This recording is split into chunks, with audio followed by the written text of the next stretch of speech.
Ang kapayapaan ng Diyos Ama ang sumaating lahat mga kapatid. Sa araw na ito ay ihahayag ko sa inyo ang isang napakagandang balita. Ang bayan ng Diyos na magmumula sa Pilipinas. Kagaya ng ipinangako ko sa inyo noong mga nakaraang buwan, na kung saan ay pag-aaralan natin kung ano ba itong kabuuan ng paksa natin, patungkol sa bayan ng Diyos dito sa Pilipinas. At kagaya nga ng aking sinabi sa part 1 ng ating pag-aaral, ay tatalakayin natin kung sino ang Pilipinong sinugo ng Diyos upang mangaral sa atin sa mga huling araw. Kung hindi mo pa ito napanood ay mas mabuting panoorin mo muna para makarelate ka sa pag-aaral natin. Itong paksa natin ngayon mga kapatid ay konektado rin tungkol sa 1,000 taon. Ano ba ang 1,000 taon at kailan ito mangyayari? Ang 1,000 taon mga kapatid ay malapit nang maganap ayon sa hula. Nakasulat ito sa huling aklat ng Biblia sa Apokalipsis o sa mababaw na Tagalog ay pahayag. Mababasa ito sa 20 verse 4 hanggang 7. At itong 1,000 taon ay dito mismo yan mangyayari sa mundong ginagalawan natin, sa ibabaw ng lupa. At ang napakagandang balita mga kapatid, karamihan sa mga hirang ng Diyos ay mga Pilipino, at karamihan sa mga magiging hari sa 1,000 taon ay mga Pilipino rin. Dahil dito mismo sa Pilipinas magmumula ang bayan ng Diyos. Pero mga kapatid, hindi ibig sabihin mga Pilipino lang. Mayroon ding mga maghaharing ibang lahi na galing sa iba't ibang bansa. Ngunit iisa lamang itong bayan ng Diyos, sila ay magkakasama. Itong bayan ng Diyos ay mga binhi ni Abraham. Mamaya lang ay ipapaliwanag ko ito sa inyo, isa-isa. Mga kapatid, ito po ay hindi kathang isip. Lahat ng ibabahagi ko sa inyo ay nakasulat sa Biblia. Ngayon ay narito ang mga tanong natin. Una, ano sa ang bayan ng Diyos? Pangalawa, sino yung mga makakasama ng ating Panginoong Hesus sa loob ng 1,000 taon? Pangatlo, sino ang mga ngaral na kakasangkapanin ng Diyos sa panahon natin upang maghayag ng mga hiwaga? Pang-apat, sino-sino sa ang mga binhi ni Abraham sa panahon natin? Panglima, ano ang mangyayari sa loob ng 1,000 taon? Lahat ng tanong na yan ay sasagutin natin sa pamamagitan ng Biblia. Mga kapatid, bago tayo magsimula sa paksa natin, ngayon pa lang ay sasabihin ko na sa'yo na napakapalad nating mga Pilipino dahil nandito sa Pilipinas sa ang bayan ng Diyos. Sino ba naman ang hindi pamilyar sa ating pambansang awit na lupang hinirang? Kaya tinawag ang Pilipinas na lupang hinirang dahil nandito ang mga hirang ng Diyos. Ayon sa aklat ng Biblia, ang bayan ng Diyos ay magmumula sa sikatan ng araw o sa mga pulo ng dagat. Napakapalad mo kung isa ka sa mga hirang ng Diyos. Mga kapatid, malawak po itong paksa natin. At kailangan natin itong himay-himayin para maunawaan natin ang lubos. Ang unang tanong na sasagutin natin ay kung ano ba ang bayan ng Diyos. Tandaan nyo po mga kapatid. Ang bayan ng Diyos ay hindi isang lugar, kundi ito ay samahan ng mga taong banal. Basahin natin sa Isaiah 62 verse 12, at tatawagin nila sila ang banal na bayan, ang tinubos ng Panginoon, at ikaw ay tatawagin hinanap bayang hindi pinabayaan. Ayon sa hula ni Propeta Isaias patungkol sa bayan na iiral sa mga huling araw. Ang bayan ng Diyos ay hindi lugar sa Pilipinas. Ang bayan ng Diyos ay yung samahan ng mga taong banal na tinubos sa kasalanan. Partikular ito sa mga hirang ng Diyos na tinubos sa kasalanan. Ito ay isang grupo ng mga lingkod ng Diyos. Basahin ulit natin. At tatawagin nila sila, ang banal na bayan, ang tinubos ng Panginoon. Ang tanong natin dito mga kapatid, sino ba itong bayan ng Diyos na tinubos ng Panginoon? Para malaman natin, ay magbasa tayo ng talata. Sa Gawa 20 verse 28, basahin natin. Ingatan ninyo ang inyong sarili, at ang buong kawan, nasa kanila'y ginawa kayo ng Espiritu Santo, na mga obispo, upang pakanin ninyo, ang iglesia ng Diyos, na binili niya ng kanyang sariling dugo. Tandaan niyo po mga kapatid, ang banal na bayan, na tinubos sa kasalanan, ay ang iglesia ng Diyos. Huwag kayong maniniwala sa mga INC o sa iglesia ni Manalo na sila daw ang tinutukoy dyan. Hindi po iglesia ni Manalo ang tinutukoy dyan, kundi iglesia ng Diyos. Kahit sa ang Biblia mo basahin, ang nakasulat dyan sa Gawa 20:28 ay iglesia ng Diyos. Yan ang binanggit sa aklat ni Propeta Isaias na banal na bayan na tinubos sa kasalanan. Itong iglesia na ito ay binili ni Kristo sa Diyos Ama ng kanyang sariling dugo. Mga kapatid, kapag sinabi nating iglesia ng Diyos, alisin agad natin sa ating isipan ang relihiyon. Dahil ang iglesia ng Diyos ay hindi kapilya o lugar kung saan tayo sumasamba. Ang iglesia ng Diyos ay mga taong banal. Tandaan po natin yan mga kapatid. Ang bayan ng Diyos o iglesia ng Diyos ay mga lingkod ng Diyos na banal. Kaya nga tinubos sa kasalanan, kasi po mga tao yan, tawag sa kanila ay iglesia. Hindi mo pwedeng sabihing kapilya yan. Bakit mo naman tutubusin sa kasalanan ng kapilya? Mahalaga na malaman natin ito mga kapatid. Dahil si Apostol Pablo po, bago siya maglingkod sa iglesia ng Diyos ay nasa relihiyon siya ng mga Hudyo. Basahin natin, sa Galatia 1 verse 13, ganito ang sabi. Sapagkat inyong nabalitaan ang aking pamumuhay ng nakaraang panahon sa relihiyon ng mga Hudyo, kung paanong aking inusig na malabis at nilipol ang iglesia ng Diyos. Si Apostol Pablo ay dating kalaban ng ating Panginoong Hesus at ng mga iglesia ng Diyos. Kasama si Pablo sa mga Hudyo na umuusig sa mga lingkod ng Diyos noong una. Ngunit dumating ang araw na nagpakita ang Panginoong Hesus sa kanya, malapit sa bayan ng Damasco, upang suguin siya bilang apostol ng mga hentil. Tandaan niyo po mga kapatid, si Pablo ay isinugo ng Panginoon upang maging apostol ng mga hentil. Mahabang kwento po ito kung isasaysay ko pa sa inyo lahat, kung gusto niyo ng kumpletong paliwanag. Mababasa niyo ito sa Gawa chapter 22. Bakit ko ito sinasabi? Para sa inyong kaalaman, si Apostol Pablo ang katuparan ng hula ng Diyos sa aklat ni Propeta Isaias. Si Apostol Pablo ang magsisilbing ilaw ng mga hentil. Basahin natin sa Isaias 49 verse 6. Ang sabi sa hula, oo, kanyang sinasabi, totoong magaan ang bagay na ikaw ay naging aking lingkod, upang ibangon ang mga lipi ng Jacob, at isauli ang iningatan ng Israel. Ikaw ay aking ibibigay na pinakailaw sa mga hentil, upang ikaw ay maging aking kaligtasan, hanggang sa wakas ng lupa. Mga kapatid, ito po ay konektado lahat sa paksa natin. Kailangan talaga natin itong pag-aralan lahat. Para maintindihan natin ng buo, si Apostol Pablo ang inatasan ng Diyos upang mga siwa at magpahayag ng ebanghelyo sa iglesia ng Diyos o sa bayan ng Diyos na tinubos sa kasalanan. Siya ang ilaw ng mga hentil. Malinaw po yan. Ngayong alam na natin kung ano ang bayan ng Diyos, alamin din natin ngayon kung saan magmumula itong bayan ng Diyos sa mga huling araw. Basahin natin. Sa Malakias 1:11, sapagkat mula sa sinisikatan ng araw, hanggang sa nilulubugan ni Yaon, magiging dakila ang aking pangalan sa mga hentil, at sa bawat dako ay paghahandugan ng kamangyan ng aking pangalan at ng dalisay na handog, sapagkat ang aking pangalan ay magiging dakila sa gitna ng mga hentil, sabi ng Panginoon ng mga hukbo. Alam nyo ba na maraming mga pastor at mga Muslim na nagsasabing tayo daw na mga Pilipino ay hindi daw tayo mga hentil? Mga kapatid, huwag nyo silang papaniwalaan, dahil noong nangangaral ang mga apostol kasama ang Panginoong Hesus, ay laganap na ang mga hentil sa Pilipinas. Bibigyan ko kayo ng halimbawa, ang Banawe Raised Terraces natin sa Ifugao. Ayon sa mga antropologo, ang estimated nila dito sa ating hagdan-hagdang palayan, kung inyong nalalaman ang history nito, ito ay ginawa ng ating mga ninuno, 2,000 taon na ang nakalipas. Nagpapatunay na habang ginagawa ito, ay kasalukuyan namang nangangaral ang mga apostol sa Israel. Kayo na ang bahalang mag-isip.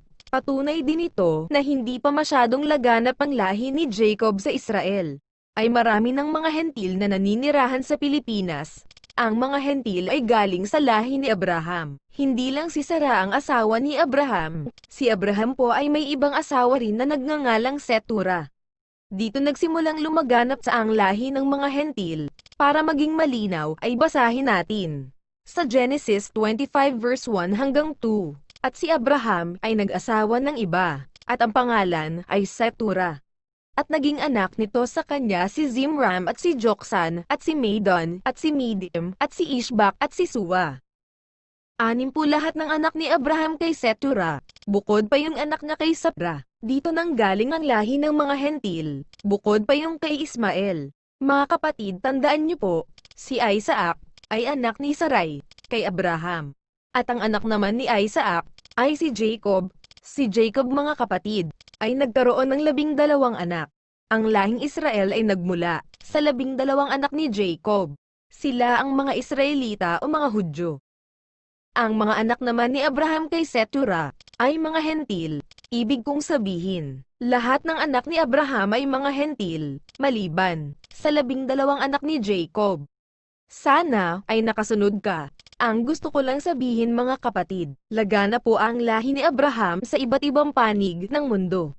Kaya makakatiyak tayo na ang gumawa ng hagdan-hagdan palayan sa Ifugao 2,000 taon ang nakalipas ay mga hentil din na mula sa lahi ni Abraham. Kaya tayong mga Pilipino, karamihan sa atin ay mga hentil.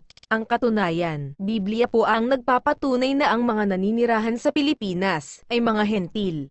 Sapagkat mula sa sinisikatan ng araw hanggang sa nilulubugan ni Yaon, magiging dakila ang aking pangalan sa mga hentil. Yan ang sinasabi ng Biblia, na ang mga naninirahan sa silanganan o sa sinisikatan ng araw ay mga hentil. Kaya wag kayong maniniwala sa mga taga-ibang bansa na tayo daw sa Pilipinas ay hindi daw mga hentil. Gusto lang nila kayong paniwalain sa kasinungalingan para sasabihin nila sa inyo na sila ang mga hentil. At sasabihin nila sa inyo na sila daw ang nasa katuparan ng hula.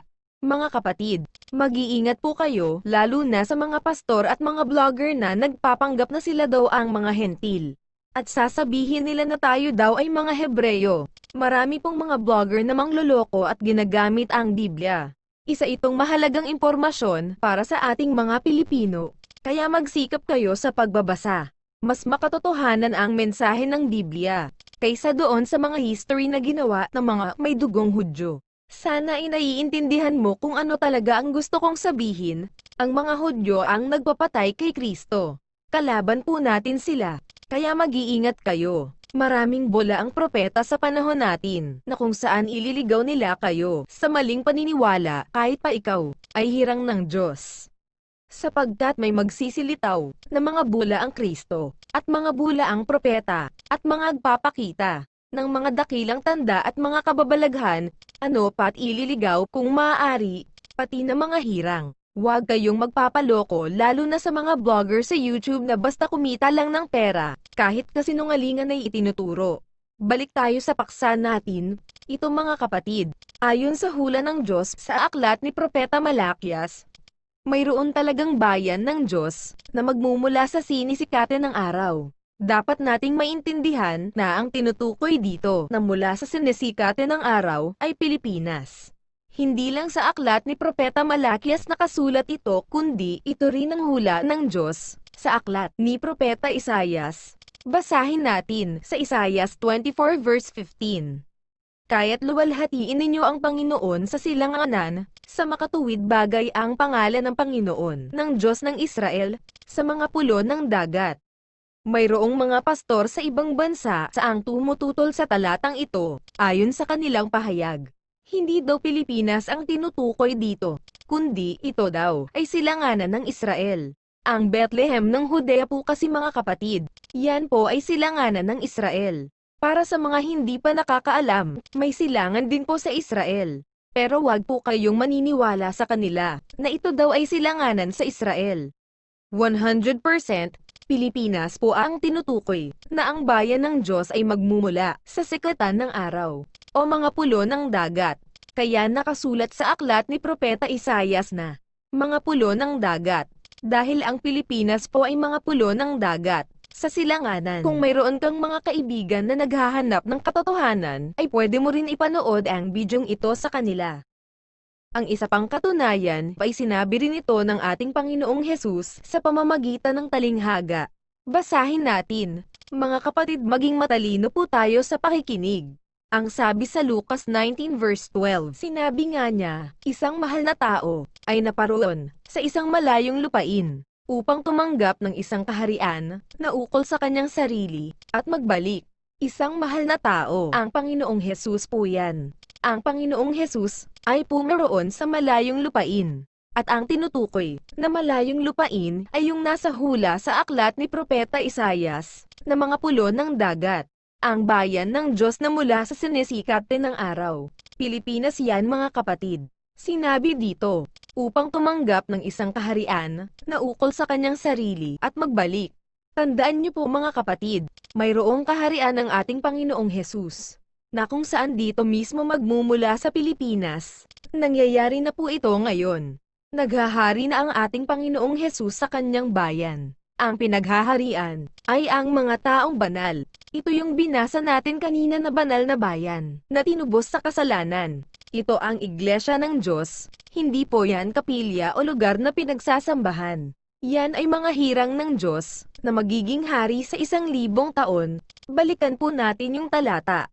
Sinabi nga niya, isang mahal na tao ay naparoon sa isang malayong lupain, upang tumanggap ng isang kaharian na ukol sa kanyang sarili at magbalik. Kapag natanggap na ni Kristo ang kaharian na mula sa malayong lupain, siya ay magbabalik. Dito na ngayon magaganap ang unang pagkabuhay. Mga kapatid, tandaan niyo po ito. Ang mga makakasama sa unang pagkabuhay ay ang mga taong banal. Ang banal na bayan ng Diyos na tinubos sa kasalanan. Sino ba itong mga taong ito? Balikan natin sa talatang binasa natin kanina.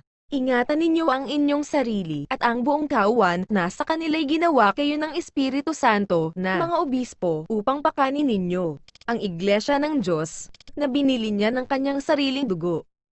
Tandaan niyo po mga kapatid, ang bayan ng Diyos na binili ni Kristo sa Ama ng kanyang sariling dugo ay ang Iglesia ng Diyos. Maghanap ka ngayon ng Iglesia ng Diyos na nagmula sa Pilipinas. Sila ang katuparan ng mga hula sa Biblia. Kung sabihin man sa'yo ng mga INC na sila daw ang katuparan ng hula, ay huwag po kayong maniniwala sa kanila dahil ang katuparan ng hula ay sa Iglesia ng Diyos. Sila ang makakasama ni Kristo sa 1,000 taon. Ang Iglesia ng Diyos ang unang bubuhayin sa unang pagkabuhay. Basahin natin sa unang Thessalonica 4 verse 16. Sapagkat ang Panginoon din ang bababang mula sa langit na may isang sigaw. May tinig ng arkanghel at may pakakak ng Diyos. At ang nangamatay kay Kristo ay unang mga bubuhay na maguli. Para sa mga hindi nakakaalam, mayroon pong unang pagkabuhay at huling pagkabuhay ng mga patay. Ang unang bubuhayin po ay ang mga pinagharian ni Kristo galing sa malayong lupain. Kung tawagin ito, mga alipin ng Diyos o Iglesia ng Diyos. Sila ang unang mabubuhay para maghari sa 1,000 taon. Basahin natin sa Apokalipsis 20 verse 4. At nakakita ako ng mga luklukan. At may mga nagsisiluklok sa mga ito. Sila'y pinagkalooban ng paghatol. At nakita ko ang mga kaluluwa ng mga pinugutan ng ulo dahil sa patotoo ni Jesus. At dahil sa salita ng Diyos.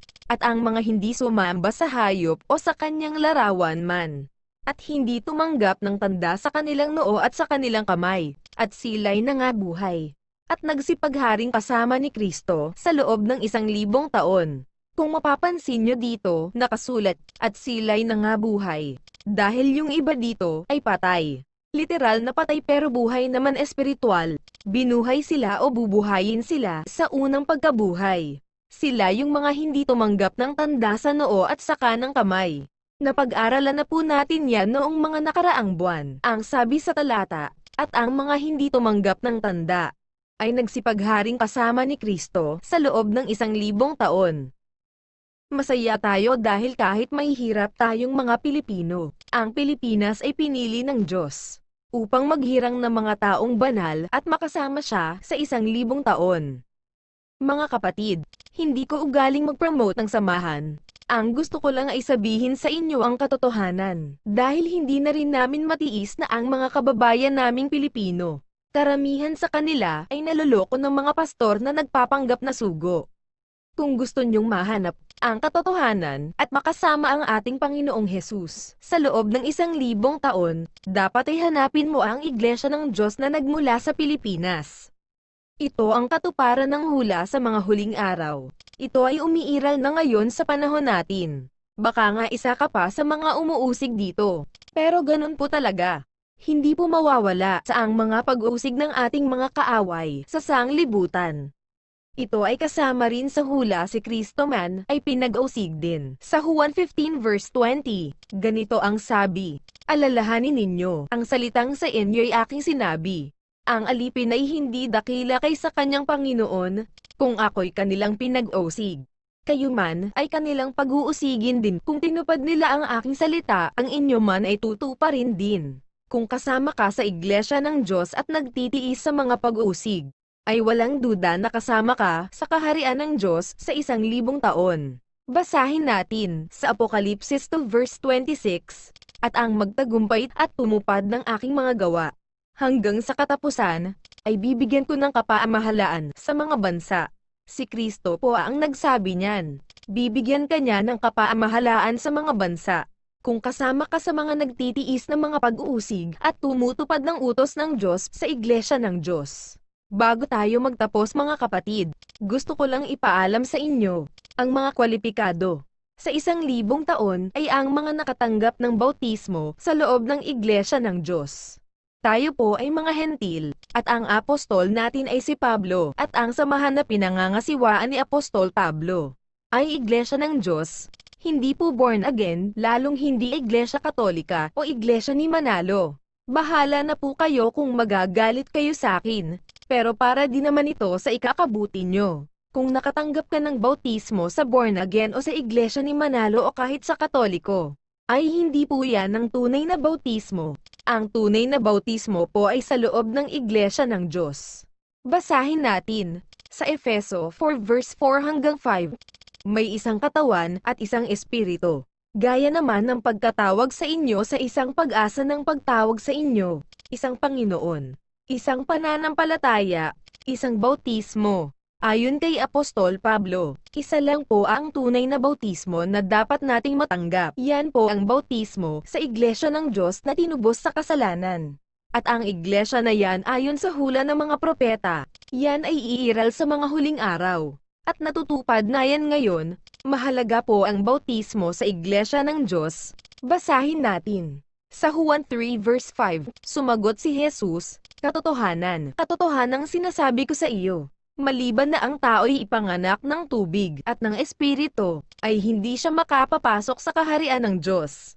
Ang Panginoong Jesus po ang nagsabi na kung hindi ka ipapanganak sa tubig, ay hindi ka makapapasok sa kaharian ng Diyos. Ang kapanganakan sa tubig ay bautismo, at ang totoong bautismo ay iisa lamang, bautismo sa iglesia ng Diyos. At kung mabautismuhan ka na, ay makakatanggap ka naman ng bautismo sa apoy. Ang nagsasagawa ng bautismo sa apoy ay si Kristo, mababasa yan sa Lucas. Tandaan niyo po, ang bautismo sa apoy at bautismo sa espiritu ay iisa lang. Yan ay pagsubok sa atin kung ikaw ay karapat-dapat. Mga kapatid, hindi ko ito sinasabi para magpasikat o para manghikayat o para manira ng paniniwala nyo. Gusto ko lang kayong dalhin sa mabuti at malaman nyo ang katotohanan. At para hindi kayo maloko ng mga bulaang pastor, isang malaking karangalan. Ang makasama mo si Kristo sa loob ng 1,000 taon. Isipin mo, ginawa ka ng hari, tapos makakasama mo pa siya. Ang maging kaanib sa iglesia ng Diyos ay napakabuti sa tao at napakalaking karangalan mga kapatid, sapagkat ang bawat nagmamataas ay mabababa, at ang nagpapakababa ay matataas. Salamat sa Diyos sa inyong pakikinig mga kapatid. Sa Diyos ang lahat ng karangalan at kapurihan magpakailanman.